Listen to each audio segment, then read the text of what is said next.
Eu, na questão da minha avó, quando eu fui, eu falei que eu não voltaria. A minha avó faleceu, eu falei, eu não quero mais jogar bola, eu não vou mais jogar bola. Eles voltam na quarta. Eu falei, eu não sei se eu vou voltar.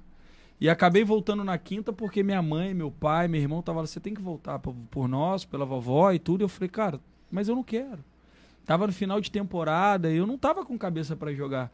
E ninguém se preocupou quando eu voltei se eu precisava de alguma ajuda. Ninguém me perguntou se eu precisava trazer minha mãe, meu pai pra alguém estar perto. Ninguém me perguntou nada.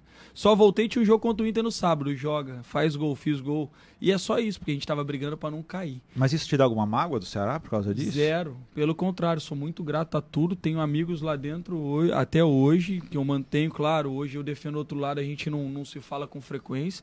Mas zero mágoa, eu só tô dizendo que aqui foi diferente. Entendi. E isso já entra no assunto, né, que a gente precisa falar, porque todo dia tem a polêmica do dia, dá para fazer até esse quadro já. Hoje, e aí também vai falar de rival, porque não tem jeito, né? Thiago Galhardo deu entrevista lá no jornal O Povo e falou sobre um caso que ocorreu com ele em 2019, quando jogava com a camisa do Ceará. A avó dele faleceu na época e ele contou aí um pouquinho do que aconteceu, que ele não queria nem jogar a partida, não queria mais nem jogar no ano, né? Porque imagina, perdeu, né? Alguém muito forte, alguém muito próximo da família. E aí, cara, ele deixou entender que isso não foi muito cuidado pelo clube. E aí eu não tenho como não comparar com o que aconteceu em 2022. Richard Coelho perdeu de forma trágica o irmão dele, irmão novo. Porra, o negócio foi do nada, assim, foi uma parada cardíaca, né, Klaus? Foi. Então, assim, obviamente afetou muito o jogador. A gente não sabe o que aconteceu internamente, quais foram os cuidados que a diretoria teve internamente, mas a sensação que passa é que acho que não tiveram esse cuidado, até porque não externaram isso.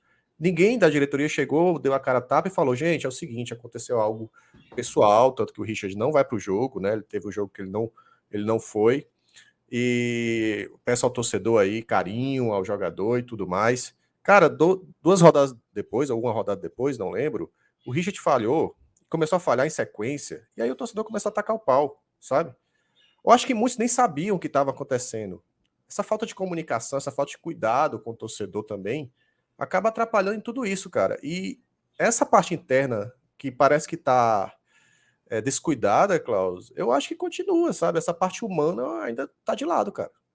Tá de lado, e isso é uma coisa que a gente falou ontem, né? A gente também fez live e eu citei ontem a questão do Vina, que também foi outro jogador que vem somando críticas, acumulando críticas da torcida, que vem pegando no pé dele, vem cobrando muito do Vina, e a gente nunca viu uma palavra amiga, solidária, de dirigentes do clube, oficialmente chegar e blindar o Vina, cuidar um pouco mais do Vina, dos aspectos humanos.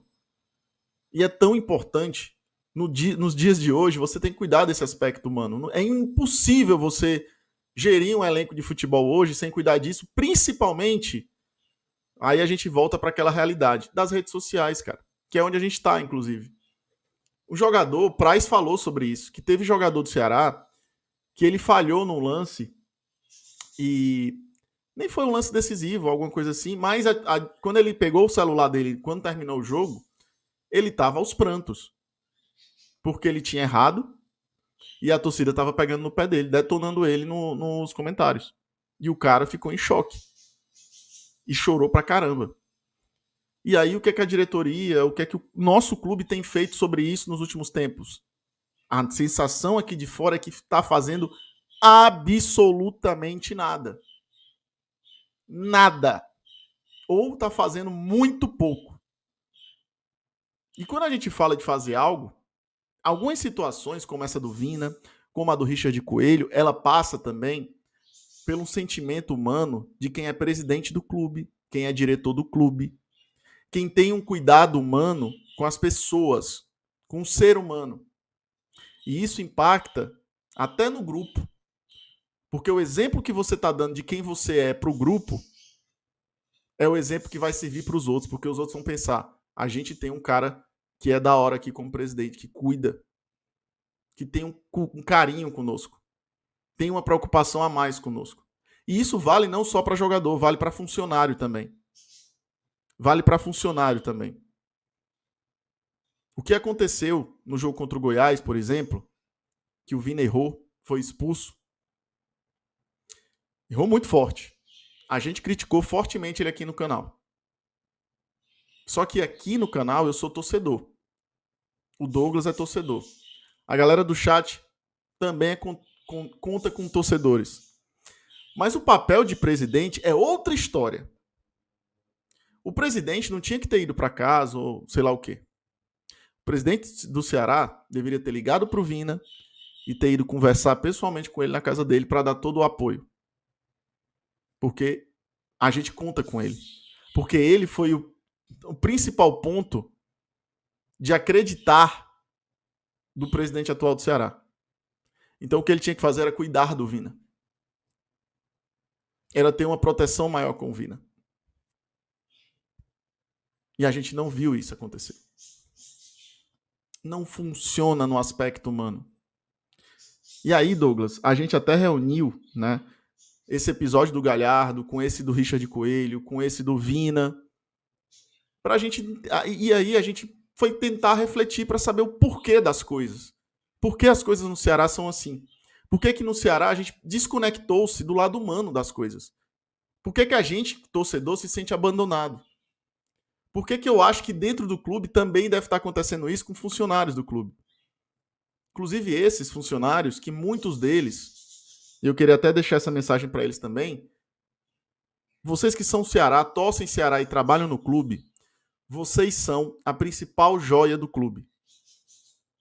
Vocês são o nosso maior valor do clube. Vocês que amam o Ceará Sporting Clube e trabalham no nosso clube. Vocês são as pedras mais importantes dessa história. Vocês são as coisas mais importantes que existem no Ceará Sporting Clube. Porque vocês conseguem, apesar de tudo que a gente tem visto, se manter firmes trabalhando. Não desistam. As coisas vão melhorar. As coisas vão melhorar. Meu filho, você acabou de assistir o corte. Venha com nós, curte, comenta, compartilha e manda pros amigos, meu filho. Aqui é BPR, você tá acompanhando os detalhes do Vozão em tempo real, ao vivo, de todo jeito. Vem, cuida, bora porrar! Fala, galera do BPR, a gente tem uma dica muito legal pra vocês, que é a Betcris Brasil, parceira aqui do BPR, patrocinadora do Ceará, o melhor site de apostas esportivas do mundo. As melhores odds para todo tipo de modalidade esportiva e no futebol, obviamente, tá forte por lá. Você pode estar apostando no Ceará, quem sabe, em qualquer time do Campeonato Brasileiro, em vários campeonatos também. Então chega junto, Betcris Brasil, patrocinadora do Ceará e também parceira aqui do BPR.